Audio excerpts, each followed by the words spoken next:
congelado, camino derechito con a mi lado. ¡Vamos!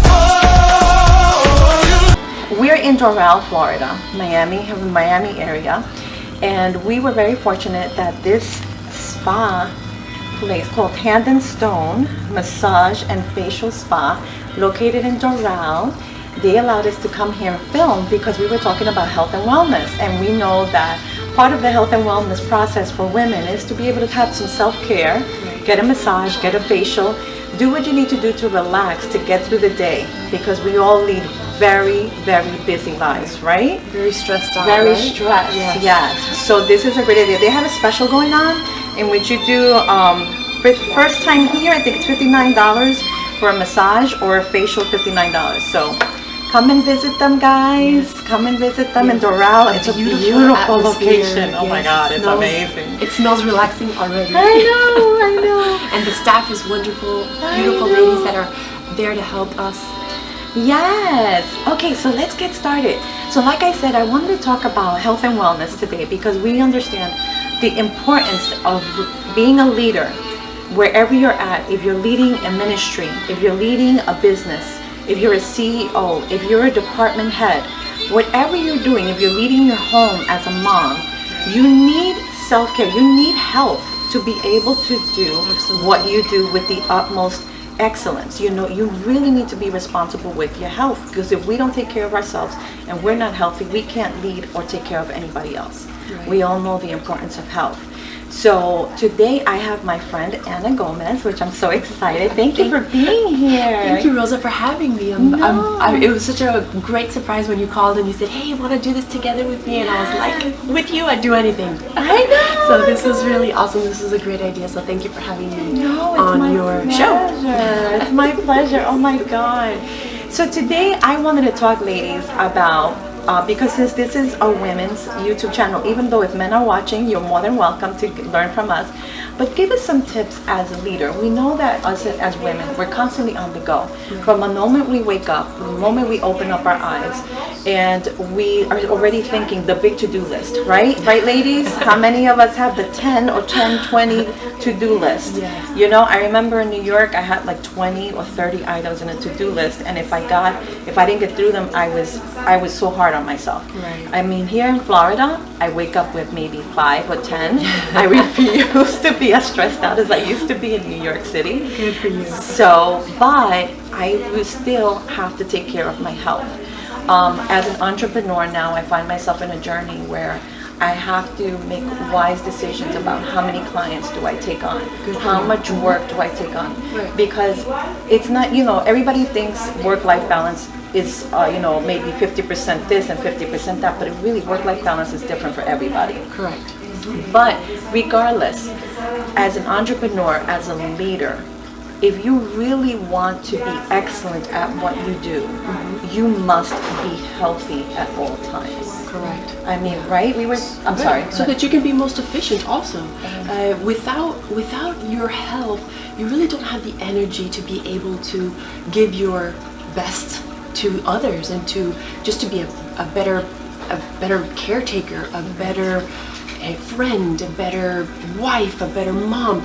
It all encompasses and lays on your health, because how you feel will determine how you the kind of care you'll give to somebody else. Right, your health affects your emotions, doesn't it? Mm-hmm. Yeah, because I know that when I am not feeling healthy, I feel, oh my God, my self-esteem drops. Right. The things that I feel that I can accomplish, just the level of what's it called? Oh my God, I'm thinking about the word. I'll think about it later. Okay. But self-efficacy. Okay, yes, great. Self-efficacy goes down. Of what task I can accomplish and how well I can accomplish it. Where in the past, because I already envisioned myself, if I gained weight, I know I won't be able to go this many stairs up. I won't be able to carry the groceries up. Or I won't be able to stand on my feet. Like I'm doing social media marketing and I follow realtors around, and with the cameras and doing videos, how much am I going to be able to be on my feet if I'm not healthy? Right. So what tips can we give women to right now who are in leadership positions to maintain a healthy life? What do they need? You know, what tips can you give them in awareness? Yes, absolutely. So I feel like health is so much more simple than what health gurus make it seem. I find that it can be so simple, and yes, it can be complicated. It can be as complicated as you want it to be, but I'm all about simplicity. And so, you know, one of the best tips that I love to give is make sure you're drinking water. Water is a huge part of our bodily function. It's so important. Our brain, I wear many hats, okay, and one of them is teacher. And I worked with children that have learning disabilities, so the brain was always something that was very important to me to learn and just fascinated me. And so when I started my health journey, I started realizing how important water was to not just my brain, to our brain. And so our brain floats in water. So as we hydrate ourselves, we are able to make better decisions. That fogginess and that cloudiness is removed. Oh my God! Right? Oh my God! So drinking water is the biggest one, the biggest health tip that I always like to give. And so people sometimes will ask, well, how much should I be drinking? Well, minimum 64 ounces, which is about 4 water bottles. I don't have an actual 4 water bottles? So about 4 of the 16.9 ounce water bottles, it's about 4 water bottles. Okay. Your goal should be half your body weight in ounces. So just to round off numbers, a 200-pound person should be, the goal should be 100 ounces. So if you're not drinking any water, at least try to aim for those 4 water bottles, for those 64 ounces of water. And if you like to do them in the small little cute chubby little water bottles, you know, those are 8 ounces, so you would need to do 8 of those. But water is the biggest tip. Another tip I like to give is sleep. Sleep is not overrated. I love sleep. I once heard, well, I hear it all the time. Oh, I'll sleep when I'm dead. Yeah, you're gonna die. You're probably gonna die sooner. I hear that all the time. Yeah, that is not a good standard to live by at all. So sleep is important. I get anywhere from 7 to 8 hours. Yes, I might not, watch every single show that's out there. I don't. I like to, my rest is more important because I know that I am a better person when I have a good night's rest. It's good for my heart. It's good for my brain to recuperate. You know, it's another reason why sleep is so important. We go through all these sleep cycles, and all of that is restorative to our brain. So it's important to sleep. So water and sleep are, very high on that list. Yeah. And of course nutrition, but we can talk about that. Yeah, no, talk about sleep. I just want to just talk a little bit more about sleep because yes, we are living in times where we're kind of being overstimulated. Right. We're being overstimulated by information, social media, TV. I mean, and living in New York City, I remember, the city that never sleeps. That's what it's called, city that never sleeps. So I was used to functioning on, 5-6 hours of sleep. Right. And yeah, I was young, I could handle it. Not that I'm that old, but I could handle it. Sure.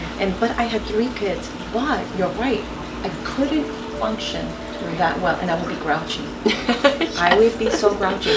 And I do have to tell you that as I've gotten older, I've entered menopause here, and now I really need to get my rest. Right. Because of that fogginess. Right. Sure. Holy moly, I will be almost blind. Right. And you said something right now. You said I was grouchy. And you're not the only one that becomes grouchy when there's lack of sleep. It's just sleep deprivation will do that to you. Not only do you become grouchy, but you become more moody. And this is the worst part about not sleeping. You gain weight. No way. There is a correlation with not sleeping and gaining weight. So it's important that you rest your body. There's so many benefits to sleep. So I'm going to sleep right now, ladies, because I need to lose some weight. I've gained so much weight. 7 to 8 hours. Yeah. Set your timer. My phone has my watch has a reminder, Really? and it says time for bed. And so I do it about 15 minutes before I want to start winding down, so that I know that I have about 15 minutes to tidy up and to wrap things up for the day, and I start making my way, and I do it on purpose. Like it's if I don't do it, nobody else puts me to bed. It's not like when I was a little girl that my mom would say, okay, Anna, it's bedtime, it's time to go to sleep. Well, nobody puts us as adults to bed, so it's something that we have to take the initiative and understand the health benefit of it to do it. Oh my God. Okay, so the next tip. The next tip. So, of course, besides drinking water, which is important, and sleep, you know, eating small meals throughout the day is so much better than starving yourself and having one meal per day. That is not conducive to the way our body was created. So I like to suggest to have about 5 to 6 small meals per day. And so I've had people say, well, how do you eat 5 or 6 small meals per day? Well, you know, I do have some meal replacements that make it easier, but typically I do get in 6 meals per day where I have a balance of carbs and proteins, because our bodies were created to have a balance of both carbs, proteins, and even healthy fats, which again is great for our brain. And so carbs and proteins, the balance of the two, the carb gives us the quick energy, the protein gives us the fullness, so the balance of the two is what's really important. 6 small meals per day is what I do. I find that it's been the most efficient for my body. I take in the nutrition that I need for the next 2 to 3 hours, and I don't binge eat. And I think that that's so important, because I remember when I was 50 pounds heavier, where I was eating 1 or 2 times per day, and I was wondering, I'm not even eating that much. How is it that I'm gaining weight? And it was exactly that I was only eating once or twice a day, and there was like these big good old Cuban meals, right? Where I had the arroz de frijole and, you know, whatever the protein was, and, you know, maybe a couple extra, you know, high carb items on the plate. And so I was eating that one, and my body just didn't know what to do with all that. It's like, imagine having a fireplace and you dump all this wood in there. You know, the fireplace can't work effectively with all that wood in there. It's put a log in, let it start burning. When it's almost towards the end, you're going to put another log in there so that it can burn efficiently. If you put in all those logs, if you put in all that nutrition into your body says, that's a lot more than I needed. Let me just store it. So then you go into fat